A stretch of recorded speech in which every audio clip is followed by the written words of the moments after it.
Bienvenidos a la siguiente conferencia en lo que tiene que ver con el entrenamiento teórico en escala abreviada del desarrollo 3, pero que, como hemos dicho en las anteriores conferencias, empezamos siempre desde la valoración integral en salud y esperamos que ustedes después de este entrenamiento no solamente puedan reconocer y aplicar adecuadamente la escala abreviada del desarrollo 3, sino que reconozcan estos elementos que están puestos en la valoración integral en salud y los otros instrumentos que complementan la evaluación del desarrollo. Entonces, vamos a hacer una pequeña recordación de dónde viene esta valoración integral en salud. Vamos a hablar un poco de lo que incluye esa consulta por profesional para la valoración integral en salud para la primera infancia. Y aquí, aunque estamos parados muy en primera infancia y muchos de los instrumentos de los que vamos a hablar son de primera infancia, me gusta siempre conectar un poco con esas otras atenciones o esas novedades que trae también para infancia. Vamos a hablar de la población sujeto de la atención, de la frecuencia de la intervención, del talento humano que la realiza y cuáles son esas atenciones incluidas, describiendo brevemente el procedimiento. Entonces, si recuerdan, tenemos la resolución 3280 con los lineamientos técnicos operativos de la Ruta Integral de Atención para la Promoción y Mantenimiento de la Salud, apuntando siempre a esos resultados en salud y teniendo en el centro siempre a las personas. Y aquí vamos a tener, por lo tanto, esas intervenciones individuales, donde tenemos las intervenciones o atenciones para la valoración integral, detección temprana, protección específica y educación para la salud. Específicamente vamos a hablar en esta conferencia de la valoración integral en salud.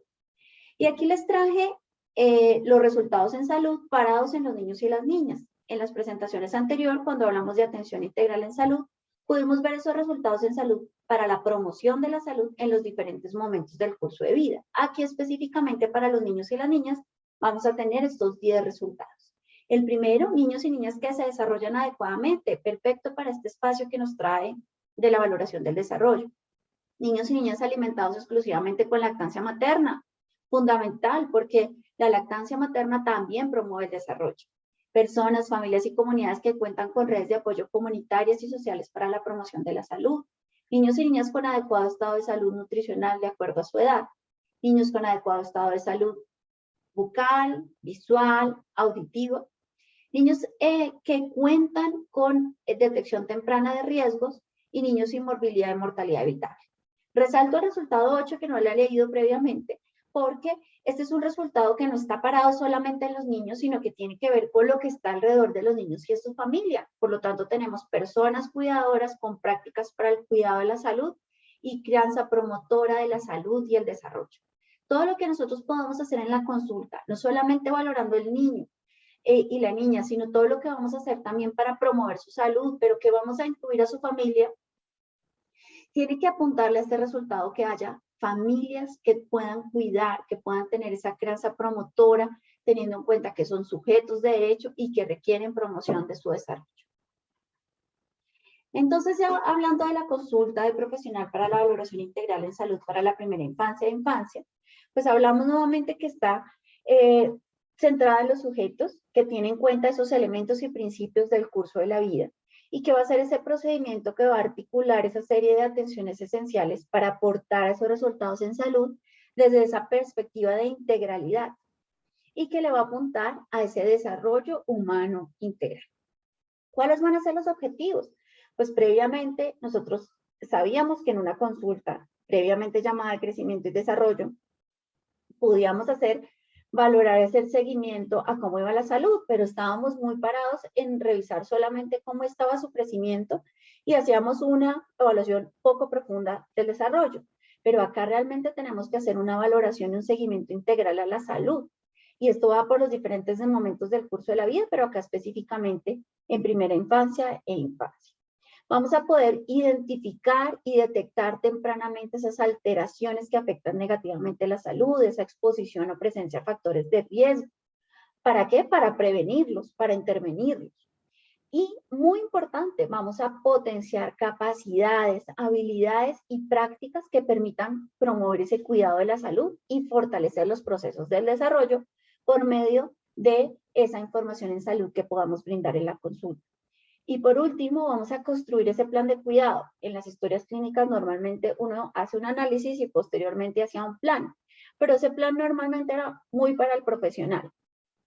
Este plan de cuidado debe ser concertado con la familia y es mucho más completo y tiene muchos más elementos para que realmente podamos llegar a esa promoción de la salud y prevención de la enfermedad. Entonces, con referencia a la población sujeto y a la frecuencia de intervención, entonces las atenciones para primera infancia, a partir de los 7 días, a los 5 años, 11 meses y 29 días. El perfil de la atención va a ser el profesional de medicina, el profesional de enfermería, el especialista en medicina familiar, y para los niños de alto riesgo, que lo vamos a ver un poco más adelante, debe ser realizada por profesional de pediatría o debe ser realizada bajo supervisión de ese profesional de pediatría. En total, en la primera infancia debe tener 12 atenciones. Eso no quiere decir que el niño no se pueda ver más veces. Es lo mínimo que le debe pasar, es que durante todo este periodo debe tener mínimo 12 atenciones promocionales para la valoración integral en salud. Para infancia, que va desde los 6 años hasta los 11 años, 11 meses y 29 días, esa atención debe ser por profesional de medicina, especialista en medicina familiar y enfermería. Son 6 atenciones y deben ser una anual y se van a ir intercalando entre el profesional de medicina y el profesional de enfermería. No quiere decir que los pediatras no van a ver a los niños en infancia, estamos hablando de esa consulta promocional. Entonces aquí nuevamente vamos a tener nuestro cuadro de atenciones, aquí lo quise ampliar para incluir y conectar un poco lo que va pasando a medida que los niños crecen. Entonces aquí vamos a tener intercalados esas atenciones de la valoración integral que van a estar entre medicina, medicina familiar o pediatría de acuerdo al riesgo, intercalado con el profesional de odontología.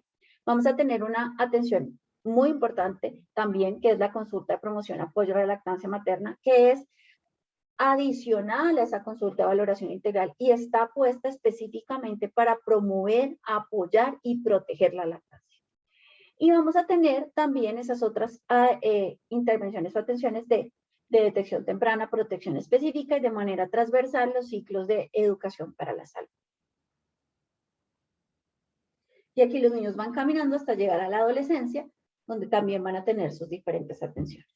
Entonces es importante, como la valoración integral recoge muchos más elementos de lo que teníamos previamente, los profesionales de la salud deben poder tener esa capacidad para valorar integralmente la salud de la persona de acuerdo al momento en el que se encuentra, reconociendo características, potencialidades, valorando esas ventanas de oportunidad donde esas intervenciones van a generar un alto impacto. Tener habilidades de comunicación, reconociendo esos efectos acumulativos para la salud, cómo pueden influenciar también en eso que tiene que ver con esos sucesos vitales que tienen una influencia directa sobre la salud, reconociendo esos aspectos bioéticos o legales en relación específicamente con la salud de poblaciones vulnerables, abordaje de género cuando se requiere. Cómo detecto y gestiono adecuadamente esos factores de riesgo y cómo también desde esta consulta empiezo a conocer e implementar esos escenarios de educación para la salud que son complementarios pero totalmente necesarios para poder lograr esa promoción de la salud y prevención de la enfermedad. Y esto realmente tiene que ver también con que se puedan identificar y potenciar esas capacidades, habilidades y prácticas del cuidado social. Entonces, como vimos previamente, para la primera infancia, vamos a tener que cuando hay un factor o una condición asociada a mayor riesgo, la consulta, cuando es profesional de medicina, debe ser realizada por profesional de pediatría. Previo a la pandemia habíamos tenido, digamos, una barrera de que siempre se había dicho que no había pediatras suficientes para poder hacer este tipo de atención. Sin embargo, todo este tiempo y la virtualidad nos ha permitido acercarnos a la telesalud, que no es nueva, pero digamos que durante este tiempo se ha desarrollado más y por medio de la teleexperticia se puede hacer una consulta supervisada por pediatra, donde esté a un lado el profesional de medicina general y del otro lado está el profesional de pediatría un poco guiando, orientando esa atención. Entonces, ya no tenemos tantas barreras para decir que los niños con factores o condiciones de riesgo requieren esa consulta por el profesional de pediatría. Y también la resolución 3280 nos recalca la importancia que el profesional de medicina, de enfermería podrá realizar los procedimientos y ordenar los medicamentos, insumos, dispositivos u otros procedimientos de acuerdo con lo que está definido en la intervención. Eso quiere decir que si le corresponde la suplementación, si le corresponde la desparasitación, el profesional de enfermería podrá ordenar el medicamento. Y el tamizaje visual, que se realiza a partir de los 3 años, pues es importante que el profesional debe estar entrenado para hacer tamizaje visual por medio de la determinación de la agudeza, que era algo que normalmente uno no hacía en la consulta, pero que es importante que la podamos hacer a partir de los 3 años. Entonces, ¿cuáles son esas atenciones incluidas en el procedimiento? Entonces, vamos a tener esa valoración integral, palabra que repetimos porque quiere decir que logramos que sea mucho más completa. Y vamos a valorar el crecimiento y desarrollo. Sí, pero no exclusivo. Miren que solamente está en un renglón. Por eso fue transformada y la consulta ya no se llama crecimiento y desarrollo. O sea, sus niños, sus niñas ya no tienen atención de crecimiento y desarrollo. Tienen atención de valoración integral en salud. Y aquí yo voy a valorar entonces cómo está su desarrollo físico, motriz, cognitivo y socioemocional, pero adicionalmente voy así a evaluar su crecimiento, su estado nutricional antropométrico, pero adicionalmente voy a valorar sus prácticas alimentarias, sus estructuras dentomaxilofaciales y su funcionalidad, la salud auditiva y comunicativa, la salud visual, la salud sexual desde primera infancia, la salud mental, emocional y social. Voy a valorar no solamente cómo está la salud de ese niño, sino que yo voy a valorar su familia. Entonces voy a estar atento a la dinámica familiar como apoyo al desarrollo integral. Voy a valorar el contexto y las redes de apoyo social y comunitario, porque en principio yo puedo tener un niño y una niña pequeño que va creciendo bien, está siguiendo los hitos del desarrollo, pero si esa familia tiene una disfunción severa, es posible que en esa siguiente consulta todo eso que estaba funcionando aparentemente bien va a empezar a alterarse. Entonces, si yo quiero ver a un niño integral, yo necesito verlo a él, pero también necesito saber cómo está esa familia y cómo están esas redes de apoyo. Es importante que también en el procedimiento voy a identificar y a gestionar los riesgos y desarrollar esas atenciones de protección que le correspondan. Por lo tanto, si hay un riesgo determinado, debo hacer pruebas de tamiz para determinar alteraciones en la salud, por ejemplo, el tamizaje de hemoglobina. Debo verificar esas atenciones de protección específica en el marco de la ruta, o sea, el esquema de vacunación, el suministro de micronutrientes, la desparasitación intestinal, las atenciones de salud bucal y todas las otras que pudimos ver que deberían pasar en el transcurrir o en el caminar de los niños y las niñas. Y debo potenciar capacidades, arranco con eso que puedo brindar de información en salud, pero debo también captarlos para esos procesos de educación para la salud. Entonces, el procedimiento va a estar compuesto de una anamnesis que va a ser dirigida a esa valoración completa que vamos a hacer, un examen físico que es como el que hemos hecho previamente cefalocaudal, pero que vamos a tener también unos instrumentos novedosos que nos van a apoyar el examen físico. Y posteriormente viene esa construcción concertada de ese plan de cuidado. Para esta consulta voy a necesitar diferentes instrumentos, insumos y dispositivos que nos permitan realmente hacer el procedimiento. Y muy importante, resalto acá al acompañante, porque en primera infancia ese acompañamiento que tenemos con los padres, madres o cuidadores es fundamental, porque son ellos los que nos van a orientar en la anamnesis, en la aplicación de los instrumentos y en la concertación y construcción en conjunto del plan de cuidado. Entonces, como les dije previamente, pues valorar el crecimiento y desarrollo es solo un punto de la valoración. Por eso, en el marco de la Ruta Integral de Atención, la consulta de crecimiento y desarrollo se transformó en la consulta de valoración integral en salud. El crecimiento y el desarrollo es un elemento fundamental para detectar oportunamente los problemas del desarrollo, pero no es único. Aunque el crecimiento y desarrollo son marcadores de bienestar, debe ser mucho más que crecimiento y desarrollo. Y es importante porque adicionalmente en esta consulta ha podido hacer una primera aproximación a una gestión individual del riesgo antes de que se detecte la enfermedad idealmente, o cuando ésta ya está. Y por lo tanto los niños van a estar divididos en niños de menor riesgo y niños de mayor riesgo. Todos van a tener las mismas atenciones, pero el niño de mayor riesgo va a tener una consulta supervisada por pediatría, pero adicionalmente, al yo tener identificado ese riesgo, es probable que yo esté haciendo un plan de cuidado estructurado a evitar que haya otros problemas asociados a ese riesgo al cual yo ya reconocí. Entonces, aquí les voy a traer el listado de los diferentes factores de riesgo. Ustedes los encuentran en la resolución 3280. Y es importante que los empecemos a identificar, no solamente para saber quién realiza la atención, sino porque son los que ha demostrado la evidencia que pueden tener un alto impacto en desarrollo. Entonces, el bajo peso al nacer, la prematurez, cualquier anomalía congénita mayor o múltiple, el antecedente de una hospitalización neonatal mayor a 7 días, una patología perinatal o neonatal significativa, una condición crónica o el riesgo de presentarla de cualquier tipo. El diagnóstico establecido de discapacidad, que realmente en primera infancia es muy difícil que uno ya tenga el diagnóstico, puede ser una sospecha o un riesgo de presentar discapacidad a largo plazo. Pero si ustedes se dan cuenta, antes estamos en factores de riesgo parados en enfermedad y solamente el niño o la niña, pero ya en este caso vamos a ver otros factores de riesgo que tienen que ver con su familia, porque recuerden que el niño no está solo.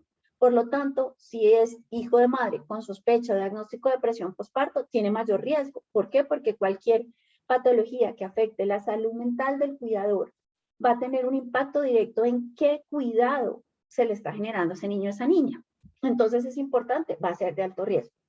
Antecedentes de madres con infección gestacional o perinatal, con alto riesgo de malformaciones, problemas en el desarrollo o necesidad de atención especial en salud. Hijos de madre con complicaciones durante la gestación que hayan podido tener una repercusión en el niño. Tamizaje o estudio positivo para alteraciones o sospechas de síndromes genéticos tipo síndrome de Down o intersexualidad. Niños con necesidades de tratamiento de medicamentos en forma crónica, que se asocia mucho con patologías crónicas. Niños con antecedentes de hospitalizaciones recurrentes, prolongadas o que hayan necesitado una atención en una unidad de cuidado intensivo pediátrico.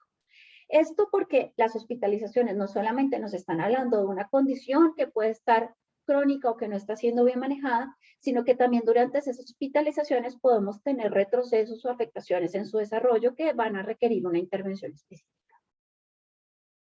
Y aquí traemos otras patologías que afectan al cuidador, como son el consumo de sustancias psicoactivas, alto riesgo de síndrome de alcoholismo fetal, anomalías congénitas, retraso en desarrollo, síndrome de abstinencia, hijos de padres con enfermedad mental con impacto en el niño. Ya les dije previamente por qué las enfermedades de las patologías de la salud mental pueden afectar el desarrollo de los niños.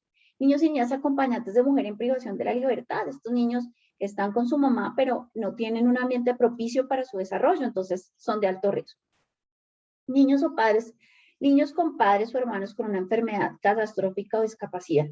Si tiene un antecedente de un hermano o una hermana que tiene una patología catastrófica o que tiene un hermano con discapacidad, pues normalmente los padres van a volcar el cuidado al niño con necesidades especiales y probablemente entonces este niño o esta niña de pronto no va a tener todos esos escenarios de promoción del desarrollo, demás que deberían tener, entonces lo catalogamos como de alto riesgo. Niños víctimas de vulneración o violación de derechos, niños pertenecientes a hogares de pobreza extrema.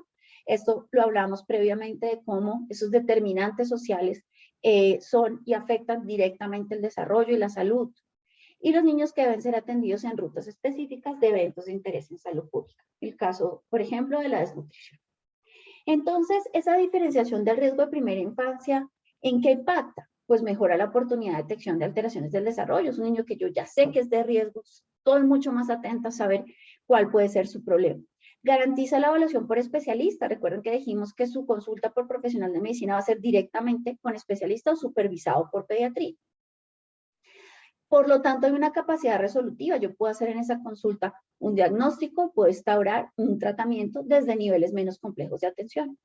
Vamos a poder promover el diseño de planes de cuidado que estén enfocados al desarrollo integral, la salud, el ejercicio de los derechos humanos, aminorando, por lo tanto, los riesgos adicionales de esa patología o de ese riesgo, por lo que nos lo llevó a pensar que necesitaba un cuidado especial. Y contribuye a generar una cultura favorable al desarrollo. Siempre estamos trabajando por ese desarrollo infantil temprano. Entonces, cuando hablamos de la anamnesis, Entonces vamos a tener una anamnesis muy completa, donde vamos a profundizar en esos antecedentes personales, patologías,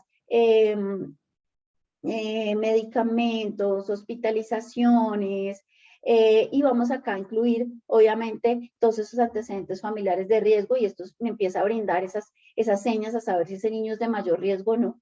Es importante que la anamnesis, yo voy a hacer una anamnesis también dirigida al desarrollo, saber cómo está el aprendizaje, si hay signos de alarma en desarrollo, si hay preocupaciones de los padres, pero adicionalmente voy a preguntar por su alimentación, sus prácticas alimentarias, sus rutinas, sus hábitos, su familia, sus redes de apoyo. Y también pues voy a complementar con esos avances de sesiones previas de educación para la salud o de consultas previas, esas inquietudes. Importante en primera infancia, es necesario que profundicemos un poco en esos hitos de desarrollo sin saber que no nos permiten una valoración del desarrollo solo los hitos, pero nos dan un punto de partida para esa evaluación del desarrollo. Esas prácticas de cuidado y crianza, eso que tiene que ver con los resultados de pruebas de tamizaje, y esto es importante para la primera y la segunda consulta de primera infancia, de saber que haya tenido ese tamizaje neonatal que esté requerido, y cuáles son estas otras intervenciones de la ruta que son complementarias y que necesito canalizar. Entonces, solamente a manera de recordación, pues es importante que nosotros tenemos y debemos revisar ese tamizaje para hipotiroidismo congénito. Lo ideal es que pudieras realizarse en esa consulta de atención del recién nacido en esos primeros 7 días de vida, pero si por algún motivo no se tuvo esa disponibilidad, pues en esa primera consulta de primera infancia, pues debe hacerse esa revisión. El tamizaje visual, pues que se realiza por medio del examen físico en los recién nacidos. Ese tamizaje auditivo, entonces tenemos acá definidos los niños de alto riesgo y bajo riesgo.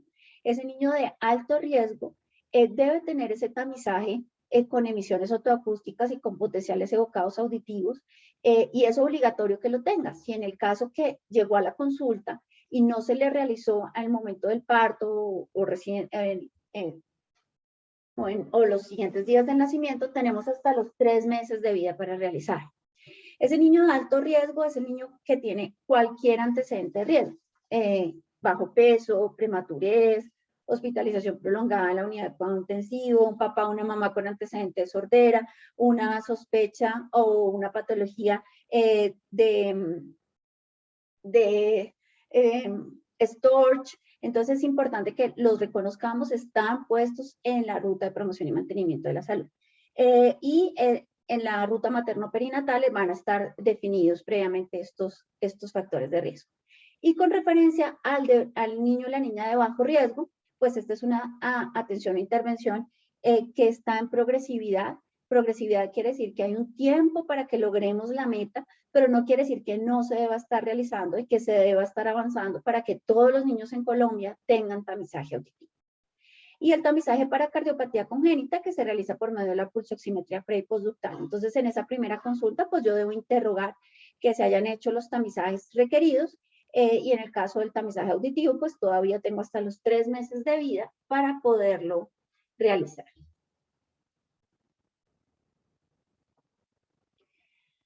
En esta diapositiva, que no la voy a leer completa, están esos factores de riesgo para la pérdida auditiva que, como les dije previamente, están en la resolución 3280, en el lineamiento específico de la ruta materno-perinatal. Como ven, son bastante amplios, pero todos muy importantes porque se asocian realmente con esa pérdida auditiva y por lo tanto nos sustentan esa realización del tamizaje auditivo. Bueno, ya profundizando en ese examen físico, pues realmente acá voy a hablar un poco de lo novedoso del examen físico. Como sabemos, pues debe ser un examen físico cefalocaudal, donde tomemos frecuencia cardíaca, frecuencia respiratoria. La tensión arterial debe tomarse a partir de los 3 años en todos los niños y las niñas. Sin embargo, en los menores de 3 años que tengan algún factor de riesgo, antecedentes de una patología crónica, que se le haya realizado un cateterismo umbilical que pudiera afectar esa tensión arterial, debe realizarse. Importante, esa tensión arterial debe tenerse los insumos adecuados, que sean del tamaño del brazo del niño o la niña, y deben interpretarse con esos percentiles de tensión arterial. La temperatura es otro, digamos, de los signos vitales que debe tomarse e interpretarse, y debe ser de manera obligatoria la toma de la saturación de oxígeno por medio de un pulsoximetría, por medio de pulsoximetría con un pulsoxímetro pediátrico. Ese examen cefalocaudal pues debe incluir lo que siempre se ha realizado, esa revisión completa de cada uno de los órganos, estructuras, revisando pues cualquier patología, normalidad en la piel, en las paneras, en la auscultación, en la palpación. Para complementar el examen físico del desarrollo, lo que nosotros podamos ver de tono, movilidad, fuerza, reflejos, tenemos la aplicación de la escala abrevial desarrollo 3, que como hemos dicho previamente es el instrumento de tamizaje para la evaluación de sospecha o riesgo de problemas en el desarrollo para la primera infancia y es de obligatoria aplicación en todas las consultas de valoración integral para la primera infancia. O sea, como son 12 consultas, tiene que tener 12 aplicaciones. Que se va a complementar obviamente con lo que nosotros hayamos visto en esa anamnesis, pero que adicionalmente lo que hayamos visto en el resto del examen físico y que hagamos con otros instrumentos, en el caso, por ejemplo, del test de MCHAT-RF, cuando yo he sospechado que puede haber un trastorno del espectro autista, puedo aplicar. Este test también lo vamos a poder reconocer y aprender a aplicar durante el entrenamiento.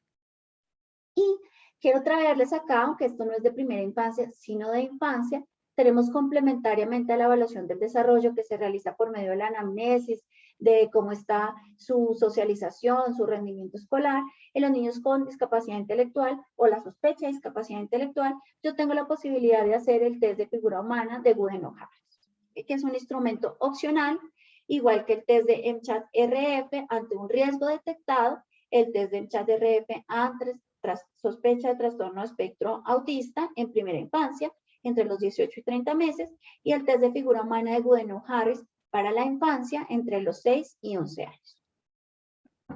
Para la valoración del estado nutricional, entonces vamos a tener la toma adecuada del peso, la talla, el perímetro cefálico, de acuerdo a la edad que corresponde en primera infancia. Y debo hacer no solamente la toma, sino la interpretación de acuerdo a las tablas de referencia a la clasificación nutricional y los patrones antropométricos disponibles en la resolución 2465 del 2016. La valoración de la salud sexual se debe realizar desde primera infancia y es importante que yo debo identificar esas prácticas nocivas, alteraciones morfológicas desde la primera infancia. Y en infancia, pues es importante que yo pueda valorar también el desarrollo puberal por medio de la escala de Target. La valoración de la salud visual implica la evaluación de varios aspectos, que es uno, ese examen físico donde yo puedo ver cómo están esas estructuras, si hay alteraciones, cómo yo hago esa evaluación del segmento anterior, posterior, detecto estrabismo, y también, digamos, a partir de los 3 años, esa medición de la agudeza visual. Esto nos va a permitir detectar tempranamente las alteraciones del sistema visual y de las patologías oculares.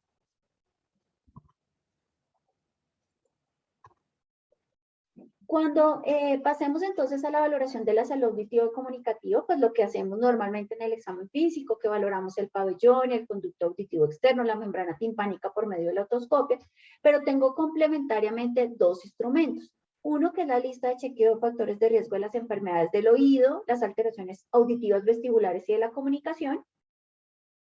Y tenemos el cuestionario VALE, que se aplica entre los niños entre los 0 y los 12 años. Muy importante, el cuestionario VALE va a ser complementario a la escala abrevial desarrollo 3. La recomendación es que lo apliquemos después de la escala, porque es posible que vamos a tener algunos ítems compartidos, pero no quiere decir con que yo haya valorado la dimensión de audición y lenguaje en la escala que no necesite el cuestionario VALE, sino que voy a complementar los resultados. Y la valoración de la salud bucal, pues también es la revisión pues, de la boca, de las estructuras, pero adicionalmente voy a revisar por ejemplo, la articulación temporomandibular, voy a poder evaluar cómo está la masticación, la deglución, la habla, fonación, socialización, y mucho con lo que tiene que ver con esa salud oral, con afecto y autoestima. Y también en el examen físico es muy importante que yo pueda reconocer durante la valoración cualquier riesgo de exposición a violencia y también cómo esto puede afectar esos sucesos vitales, esa capacidad de adaptación y resiliencia que es complementario a lo que yo ya había visto y en la anamnesis. Para finalizar, pues es muy importante poder instaurar ese plan de cuidado, como hablamos previamente, ese plan de cuidado, yo lo debo construir en conjunto con ese acompañante. de acuerdo a esos hallazgos detectados, esas necesidades expresadas, siempre importante promoviendo la salud y el cuidado. Entonces, siempre va a incluir pues esos procesos de diagnóstico, tratamiento, derivación. Cuando yo tengo una patología específica, es el diagnóstico de una enfermedad. Debo verificar y canalizar esas atenciones en el marco de la ruta, o sea, ¿qué le hace falta? Si le hace falta la suplementación con hierro, la vitamina A, la fortificación casera con micronutrientes, si hay un riesgo de ordenar la prueba para tamizaje de hemoglobina, debo hacer desparasitación intestinal, debo enviar a vacunación. Es importante y complementario que si también yo detecto, debo canalizar esos servicios sociales o atención de la familia, de acuerdo a esos hallazgos también que encontré y esa aplicación de instrumentos como es el APGAR, como es el familiograma y el ECOMAP. Debo hacer información en salud de acuerdo a esos hallazgos y necesidades y de acuerdo específicamente al momento del curso de la vida. O sea, yo no puedo dar los mismos signos de alarma para todos los niños y las niñas hasta la adolescencia, sino que deben ser dirigidos específicamente al momento en que está pasando y a esas necesidades. Y siempre en esa información en salud yo debo incluir eso que hemos hablado de esas prácticas de crianza que son protectoras, que son basadas en derecho y que le están apuntando a esa promoción del desarrollo. Tengo también la posibilidad en los territorios de remitir esas intervenciones colectivas del plan de intervenciones colectivas de acuerdo a esta oferta territorial que, como vimos, van a complementar esas intervenciones individuales y van a apuntarle a esos resultados en salud. Y debo canalizar a esos ciclos de educación para la salud, dependiendo de que yo determine si deben ser individuales o grupales. En el caso individuales, cuando nos referimos al niño, la niña y su padre, su madre o cuidado. Entonces, ¿cuáles son esos insumos, instrumentos y dispositivos que requiero para esa valoración integral? Pues esos estándares de habilitación que siempre se han requerido para la consulta donde se hace atención de niños o niñas. Complementariamente, puedo tener ese carnet de salud infantil donde yo puedo hacer una traza de esas atenciones que le están pasando, pero adicionalmente complemento también con la revisión, por ejemplo, de su carnet de vacunación. Debo tener los patrones de referencia antropométricos. Recuerden que en todas las consultas yo debo hacer esa toma e interpretación y de acuerdo a estos patrones de referencia. Debo tener las tablas de percentiles de tensión arterial porque nosotros no tenemos unos valores absolutos. Para la tensión arterial necesitamos esos percentiles.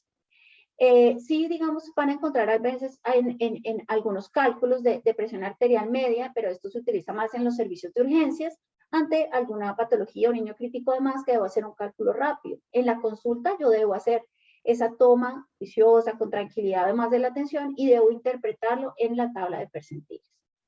Requiero, por lo tanto, también esa lista de chequeo de factores de riesgo de las enfermedades del oído, vestibulares, que les dije previamente. Tengo que tener el cuestionario VALE para poderlo aplicar. Es importante que ustedes tengan en cuenta que esto no tiene que estar impreso. Esto puede estar digital. Lo importante es que yo lo tenga disponible para la consulta y que después yo lo pueda incluir los resultados en la historia clínica. Voy a necesitar el manual de la escala abreviada del desarrollo 3. Este también puede ser digital. Sin embargo, a manera de formación, siempre recomendamos que tengamos la descripción de los ítems de una manera de fácil recordación, de fácil consulta, para que yo pueda ir y revisar cuál es el ítem y cómo se debe evaluar. Y voy a requerir, por tanto, también esos materiales para la aplicación de la escala. Y recuerden que esta debe ser en todas las consultas. Opcionalmente puedo tener los instrumentos como son el test de MCHAT-RF, el test de la figura humana de Goodenough-Harris, el ECOMAPA y el familiograma, y el APGAR familiar lo debo tener también disponible y lo debo diligenciar en todas las consultas. Y el otro instrumento opcional para infancia es el test de estadio de TAC.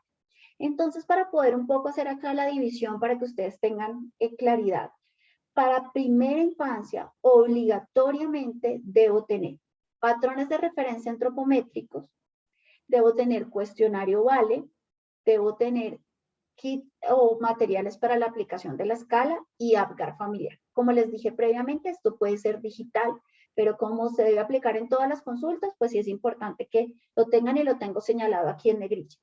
Opcional, podemos tener el test de MCHAT-RF ante trastorno de espectro autista. Y las tablas de percentiles de tensión arterial pasan a ser obligatorias a partir de los 3 años, que es cuando debo hacer la toma. Para infancia, o sea, a partir de los 6 años, debo tener obligatoriamente patrones de referencia antropométricas, cuestionario VALE y APGAR familiar. Opcionalmente, pero que complementan la consulta, tenemos el test de estadio Tanner, que es muy importante para que yo pueda revisar realmente y hacer un comparativo de cómo va su desarrollo puberal. Y ante el caso que yo sospeche una discapacidad intelectual, puedo tener también de manera digital el test de la figura humana de Gooden-Harris. Espero poder, durante los entrenamientos, esperamos poder llegar con también el conocimiento, que ustedes puedan diligenciar y puedan reconocer la importancia de los diferentes instrumentos que complementan la valoración integral. Entonces, muchas gracias. Esto es lo que tiene que ver con la consulta de valoración integral. Cada vez estamos entrando más en el proceso de escala abrevial desarrollo 3, pero no podríamos empezar a hablar de la escala si no hablamos de la atención integral, de la importancia de valorar el desarrollo, de esas generalidades en desarrollo y ya de todo lo que complementa este procedimiento de la valoración integral. Entonces, continuaremos entonces con la siguiente conferencia. Muchas gracias a todos por haberla escuchado.